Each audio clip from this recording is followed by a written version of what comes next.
Welcome to the NBA Coast to Coast podcast brought to you by thelines.com. Coming to you from the West Coast, Josh Lander, joined by my guy Nate Weitzer on the East Coast.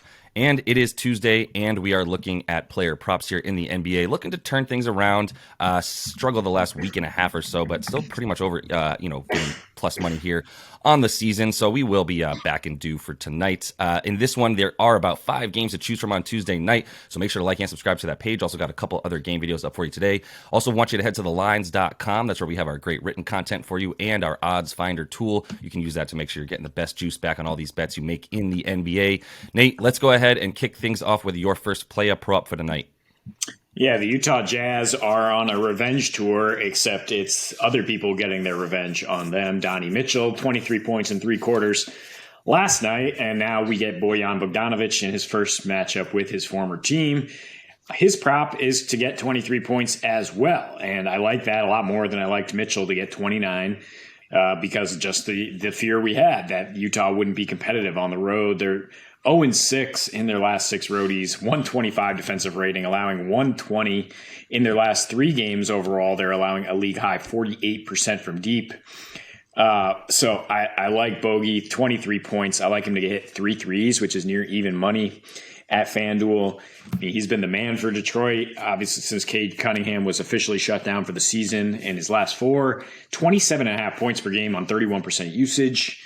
And he's just one of the most consistent lethal shooters, 45, 38, 97 splits, hitting 3.5 threes per game on 8.5 attempts. And Utah is just not defending the three-point line. They're not defending small forwards very well either. So I'm not scared of this matchup. I mean, he just had 27 against a Brooklyn team that's playing great defense. So I feel pretty good about him being able to get his and about him being sharp against his former team. Yeah, and I don't think we need to quite worry about this thing getting out of hand the way the Donnie Mitchell game did, right? So we'll get some fourth quarter participation from Bojan in this one. I've been picking Bojan pretty much like consistently, right? Like since Cade went down, I was like, look, like it says that he scores 22 a game when Cade is out. Why is his prop still at 18.5 or 19.5? 22.5 is probably where it should be. But this Jazz defense, once again, you probably get a little bit extra boost and juice on his totals and stats here. From the fact that they're awful on defense right now and they're giving up a ton of rebounds everywhere. So plenty of opportunity. Bojan's the adult on this team, and he's the man who's going to be with the ball in his hands in a moment where they really need a basket and to slow things down and get back in a game. So I'm going to go back to a guy we've been talking about a bit lately because he's been hot, and that's Julius Randle, playing really well for these Knicks on their 7-game win streak, now tied for the longest in the league with the Orlando Orlando lost to Atlanta last night, otherwise they would have tied. So Knicks have their solo spot of top win streak in the league. Randle, like I said, over those 7 games that they've won, 26.7 points a game, more than about 11.5 boards a game, and 4 assists during that time. So if you're doing the math there, that gets you way over the 38.5 PRA that he has tonight. He's pretty much been getting that with his rebounds and points. So go ahead and throw the assists in there and feel pretty good about that. As like I said, he's averaging 4 since they started winning all these games. In his last 2 versus Golden State at home in New York, 28 a game, 8.5 boards and 5 assists in there as well. The Dubs used to be a better rebounding team as well when Draymond Green was his old self, as we talk about in that game video. So I think you can expect a few more boards for Julius tonight. And then, in Golden State's last 4, they're allowing the 7th most offensive rebounds, the 8th most rebounds overall, allowing the 3rd most points per game to anybody. As we know, they're just not playing defense right now, allowing more than 120 points a game in their last 5. And Golden State on the season, they're allowing the 5th most points per game and rebounds per game. 2 power forwards. Probably a pretty big knock on the fact that the guy usually guarding those guys is Draymond Green, and if he's in there playing center, then maybe it's JaMychal Green. But either way, you feel pretty good about the position that Jay Randle is going to be in tonight to be able to score on this Dubs defense and fill up the stat line. Yeah, but you're really harping on the rebounds, coming back to it, 11.5, and I think that's where you get the best odds here for Jay Randle. Even money for him to get 10 boards or to get a double-double, which is basically the same thing. I think I prefer the points and rebounds to the assists, even though, Golden State's defensive efficiency is terrible on the road. He should pile up a few assists, but those are a little more of a fluctuation in terms of just, his last 3, he's really been boarding up, especially against some fast-paced teams. And I'm going to stick with this Pistons and Jazz game, which has a total of 229.5. I would be going over that. We like Pistons overs these days. We mentioned how bad the Jazz have been defensively recently, and the Pistons have gone over in 3 of their last 4 with a 124 defensive rating in that span. So Utah's number one option is Jordan Clarkson, a guy who has the green light in any situation, who just put up 23 points despite the blowout last night in Cleveland. His last 6 on the road, 22 points per game on 29% usage. And he's getting good odds to go to 21 points here. His last 2 versus Detroit, getting 22 points per game again. And it's the efficiency that you look at, shooting 46% from deep, hitting 3.5 threes. Again, basically the same way I feel about Bojan. If you want to take a couple threes, because both these teams have just been so bad. Pistons allowed the Hawks to shoot 52% from 3 in their last game, and Atlanta, one of the worst 3-point shooting teams in the league this season. So, with the state of their roster, they're not going to be guarding shooting guards very well. They haven't all season. So Clarkson and Bojan both preferred overs for me tonight.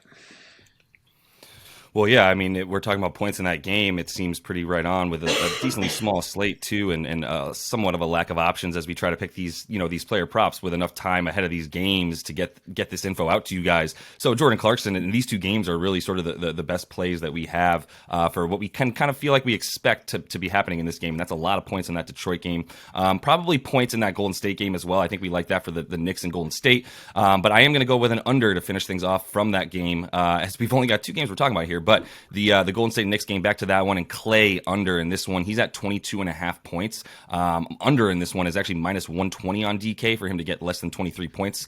You could also look at the PRA, as he's doing most of his damage from trying to score, really not getting too much else in the peripheral stats there. But Klay, it's just a different season for him, and in the 3 that they've played since losing Steph, you could even throw 4 games in there. But the 14 points a game on 34% shooting for Klay is what stands out to you, even in a game where they blew out the Raptors.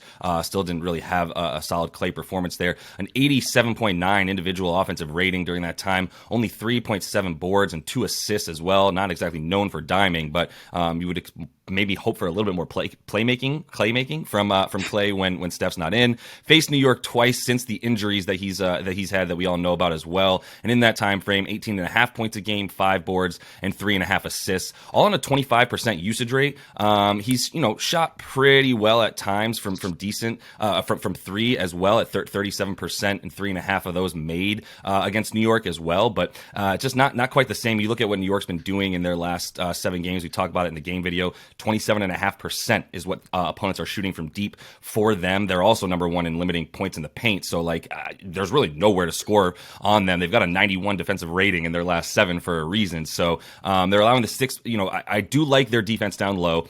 I'd like it just as much, if not more, from the wing than at this point. Allowing the 6 fewest points per game to shooting guards, allowing the fewest assists per game to shooting guards. They're just D'ing up around the perimeter. And like I said in the game as well, that's definitely a direct correlation between not playing those older dudes anymore and allowing guys like R.J. Barrett, Jalen Brunson, Emmanuel Quickley. All these guys have a individual offensive rating or defensive rating lower than 95 right now, which is insane because they're all just swarming all over the ball on the wing. So I really like what I'm seeing from them everywhere, and that just leads me to feel like there's a lot pointed towards Klay not being able to get his 23 tonight. Yeah, 23 is too high for Klay Thompson. He's a guy who, as much as Draymond just feeds off the energy of Steph and feeds off the spacing to get his open looks. If he was back at the height of his powers, he could be a creator in the absence of Steph, but that's not him. That's Jordan Poole, has a 34% usage, scoring 31 a game since Steph went down. And Klay is going to try to play off that, but the spacing just isn't the same. And you're totally right about the Knicks wing defenders, because if they don't give 100% effort all the time, they're getting yanked. And that's what we saw, a couple weeks ago with R.J. Barrett. And since then, they've all been given 100% at all times, because that's what Tom Thibodeau expects from them. And so it's going to be hard for Klay to get it going against those guys. Yeah, I agree. I know that it's scary to take an under in this game in any way, but there's somebody on Golden State that's not getting theirs tonight. And the fact that Jordan Poole has the ball in his hands and is shooting it 35% of the time means that, yeah, it's too scary to take an under on him, even at like 28.5 points, which I believe his prop has risen up to right now. I'm still feeling a little bit hesitant to go ahead and hit it under on that one, but Clay's seems like it's a little bit too high on the points there. So that is all the time we have for you guys in this one. Make sure to like and subscribe to that page. Continue to follow along. We are writing this ship for you guys tonight. So until we see you next, happy betting.